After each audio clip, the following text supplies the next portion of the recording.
découvrons maintenant les retraits de paragraphes. Vous aurez plusieurs sortes de retraits de paragraphes qui sont réglables à partir des petits curseurs qu'il y a sur la règle. Alors les retraits s'appliquent à la première ligne d'un paragraphe et aux autres lignes. Le retrait positif, c'est un retrait à droite. Le retrait négatif, c'est un retrait à gauche. Voici maintenant un retrait de la première ligne. On va déplacer le curseur ici à droite ou éventuellement à gauche. Donc là, on le déplace à droite. Donc la première ligne est en retrait par rapport aux autres lignes du paragraphe. Donc j'insiste bien sur le paragraphe. Donc là maintenant, voyons de façon pratique. Donc je suis positionné dans un paragraphe à la sortie de la version, etc. Et donc là, je bouge le curseur du haut pour décaler la première ligne du paragraphe. Voyons maintenant les retraits des autres lignes. Ici, on va bouger le curseur qui est en bas, qui s'appelle ici retrait négatif. Donc on voit que les autres lignes du paragraphe sont en retrait à droite par rapport à la première ligne du paragraphe. Alors pour mettre les retraits d'un paragraphe, positionnez d'abord la souris dans le paragraphe, puis déplacez les triangles en haut qui sont dans la règle. Si les deux triangles bougent en même temps, appuyez sur la touche majuscule en même temps que vous bougez un triangle pour désolidariser ces deux petits triangles de retrait à gauche et à droite. Ici, nous allons mettre en retrait les autres lignes du paragraphe. Je me positionne dans le paragraphe et je bouge vers la droite le petit curseur du bas. Alors, si les deux curseurs bougent en même temps, j'appuie sur la touche majuscule pour désolidariser les deux petits curseurs des retraits. Ici, je vais aligner la première ligne et les autres lignes du paragraphe. Les deux curseurs sont solidaires et bougent en même temps.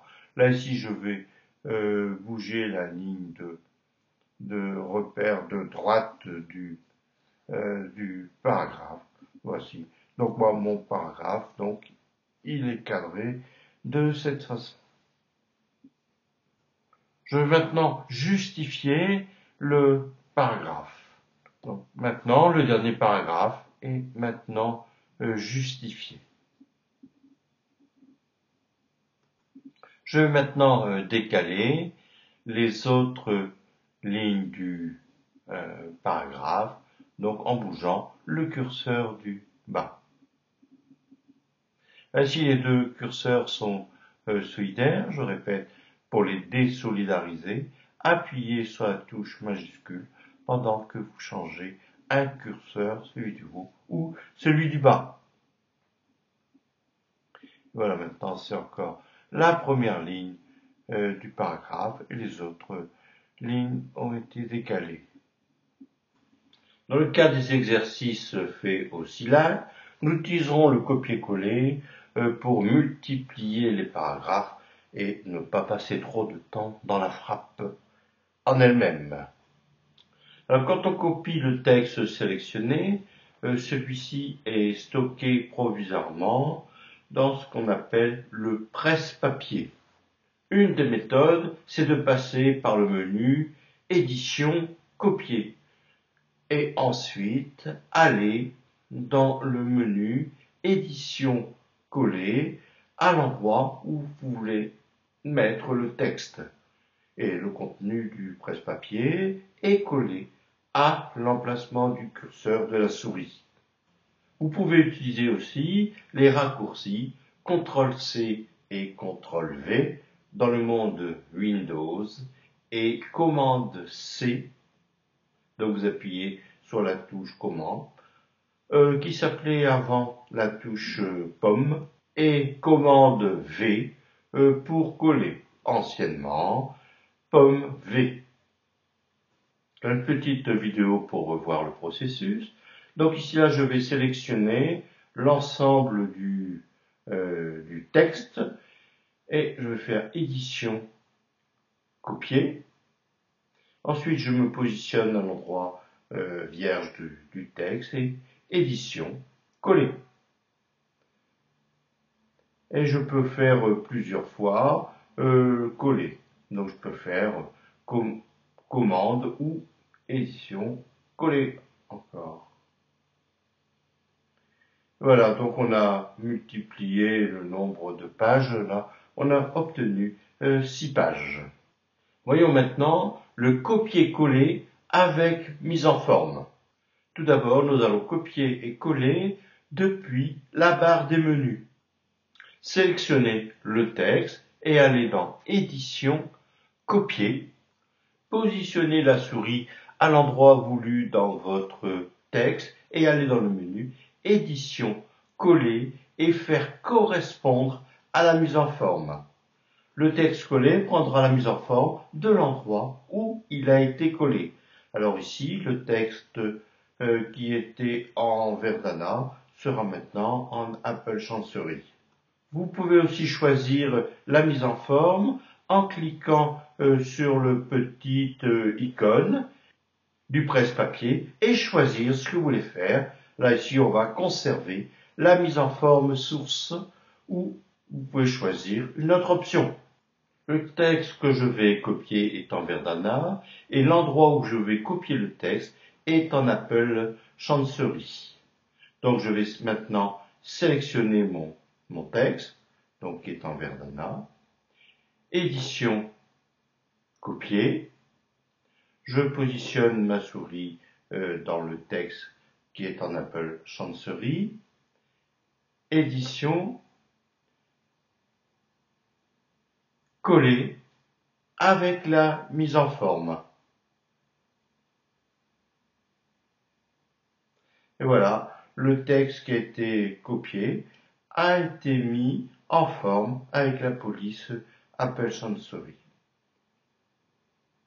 Vous pouvez faire un autre copier-coller et aller choisir en cliquant sur le petit icône du presse-papier, allez choisir l'action que vous voulez faire. Donc ici, on va respecter la mise en forme du destinataire. Maintenant, nous allons copier-coller depuis la barre d'outils standard.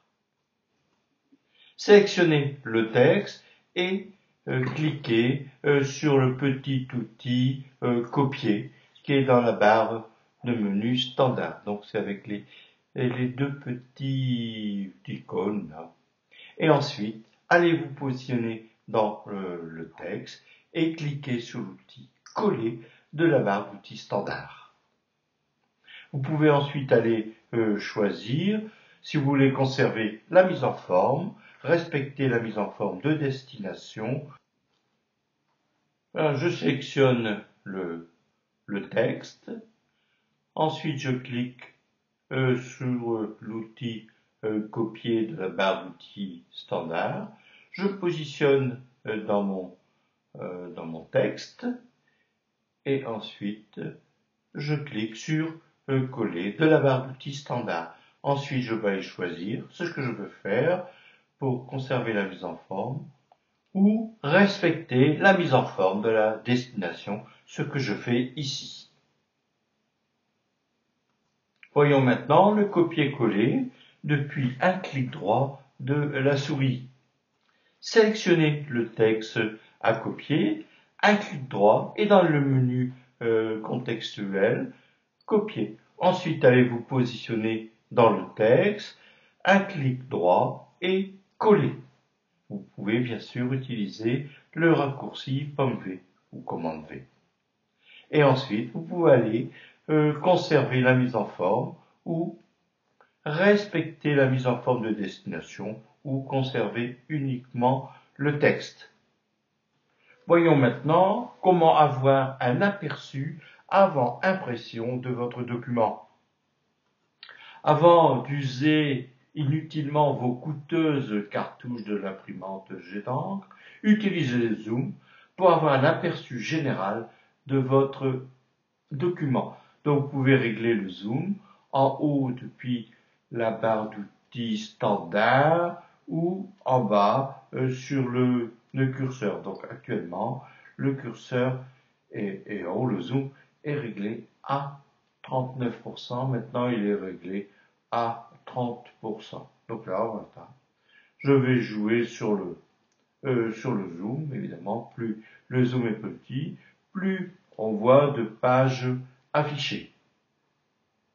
Mais bien sûr, avec moins de détails.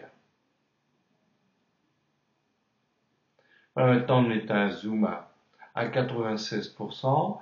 Donc, dans le cas présent, on affiche 2 pages. Cela dépend de la taille de l'écran, bien sûr. Je vous remercie pour votre attention et je vous dis à bientôt.